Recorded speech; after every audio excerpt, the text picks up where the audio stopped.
Waited a few minutes.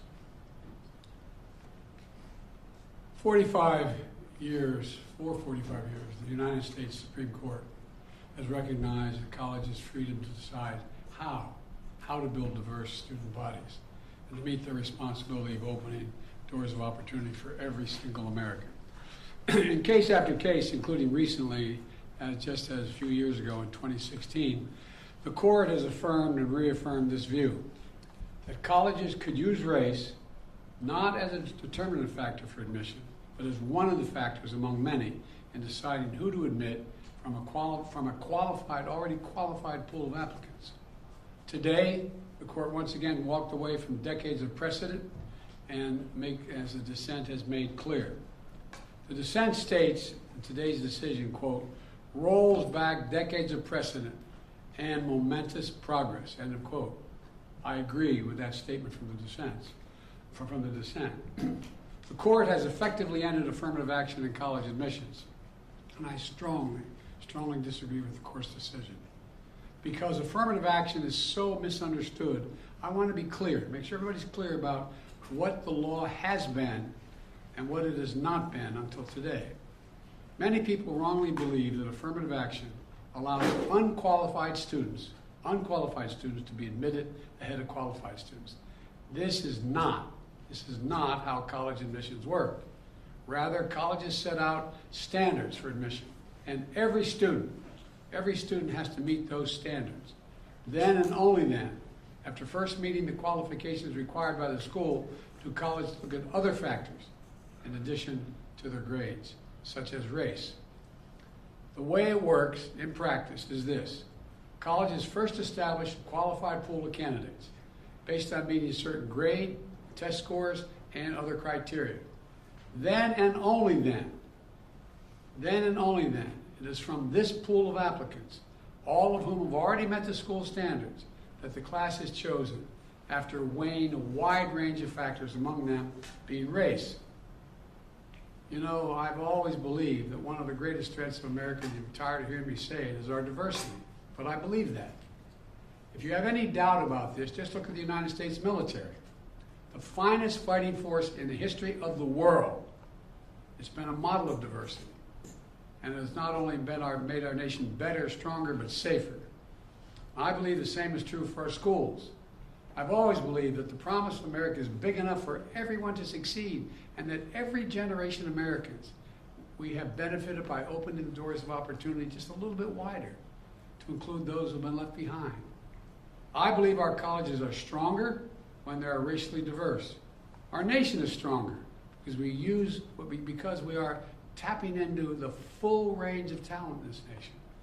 I also believe that while talent, creativity, and hard work are everywhere across this country, not equal opportunity. It is not everywhere across this country.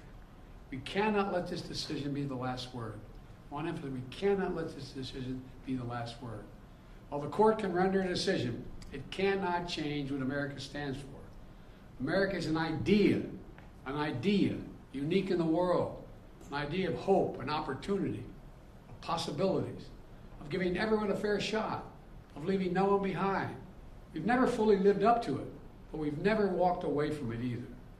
We will not walk away from it now. We should never allow the country to walk away from the dream upon which it was founded. That opportunity is for everyone, not just a few. We need a new path forward, a path consistent with a law that protects diversity and expands opportunity. So today I want to offer some guidance to our nation's colleges as they review their admission systems after today's decision. Guidance that is consistent with today's decision. They should not abandon, let me say this again, they should not abandon their commitment to ensure student bodies of diverse backgrounds and experience that reflect all of America. What I propose for consideration is a new standard, where colleges take into account the adversity a student has overcome when selecting among qualified applicants. Let's be clear, under this new standard, just as was true under the earlier standard, students first have to be qualified applicants. They need the GPA and test scores to meet the school's standards.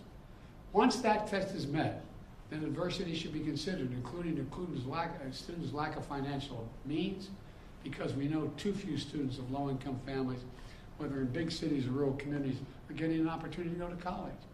When a poor kid, maybe the first in their family to go to college, gets the same grades and test scores as a wealthy kid, his whole family's gone to the most elite colleges in the country, and his path has been a lot easier.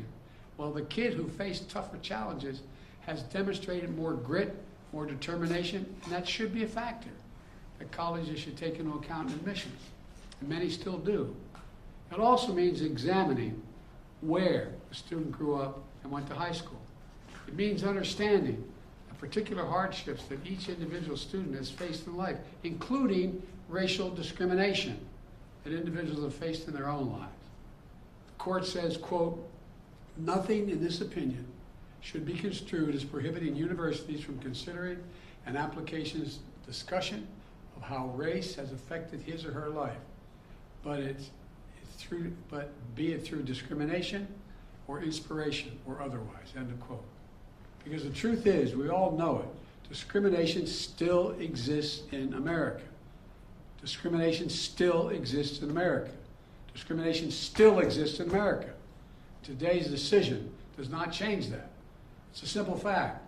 If a student had to overcome adversity on their path to education, college should recognize and value that. Our nation's colleges and universities should be engines of expanding opportunity through upward mobility. But today, too often, that's not the case.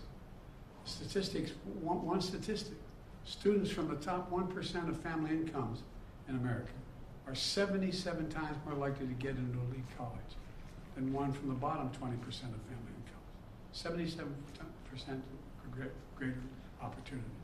Today, for too many schools, the only people who benefit from the system are the wealthy and the well-connected. The odds have been stacked against working people for much too long. We need a higher education system that works for everyone, from Appalachia to Atlanta and to far beyond. We can and must do better, and we will. Today, I'm directing the Department of Education to analyze what practices help build a more inclusive and diverse student bodies and what practices hold that back. Practices like legacy admissions and other systems expand privilege instead of opportunity. Colleges and universities should continue their commitment to support, retain, and graduate diverse students and classes. And companies who are already realizing the value of diversity should not use this decision as an excuse to turn away from diversity either. We can't go backwards. I know today's court decision is a severe disappointment to so many people, including me. But we cannot let the decision be a permanent setback for the country. We need to keep an open door of opportunities. We need to remember that diversity is our strength. We have to find a way forward. We need to remember that the promise of America is big enough for everyone to succeed. That's the work of my administration, and I'm always going to fight for that. And I want to thank you all. And I know you've been told I have a helicopter out there waiting to go up to do an interview in New York. I'll be talking more about this live interview. But thank you very much, and we're going to have plenty of time to talk about this. But we're not going to let this break us. President Biden, the Congressional Black Caucus said the Supreme Court has thrown into question its own legitimacy. Is this a rogue court? This is not a normal court. Should there be term limits for the justices, sir? Okay, thank you, everyone. We're going to move to the following doors for the departure right now.